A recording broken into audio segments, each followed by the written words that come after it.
మేము దారి పొడుగున కూడా ఇలాగా టోల్ ట్యాక్స్ కడుతున్నామండి. ఇది పాడేరు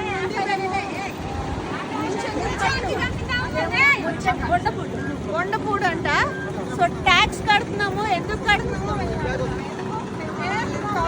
పండగ ఇటుకల పండగ. ఇటుకల పండగ అంటే కొంచెం మేము ఉగాదిలో చేసుకుంటాం కదా, అంటే ఉగాది చేసుకుంటాం అంటే అది ఇది ఒకేసారి చేసుకుంటాం అన్నమాట. ఏం చేస్తే పండగ మార్కెటింగ్ అనేసి పండగ చేస్తామండి. ఆడవాళ్ళ పండగ ఇది. ఆడవాళ్ళ పండగకి వీటికి ఉండి డొనేషన్ చేస్తారు. తర్వాత మార్కెట్ పండగని చేస్తారు. తర్వాత గొప్ప సంబరాలు చేస్తాం. ఆ డబ్బులతోనే మైక్ లైటింగ్ కానీ మ్యూజిక్ సిస్టమ్ కానీ ఇది చేస్తారు.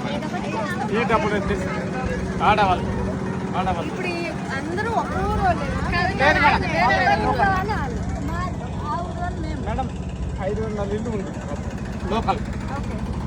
మా మెయిన్ పాయింట్ మేము వచ్చిన 2-3 కిలోమీటర్లు 20 మందికి ఇచ్చి ఉంటాం. మేము 20, 25, 30 అంటే ఈ ఏరియా మొత్తం ఒకేసారి మేడం ఒకసారి చెప్తాను.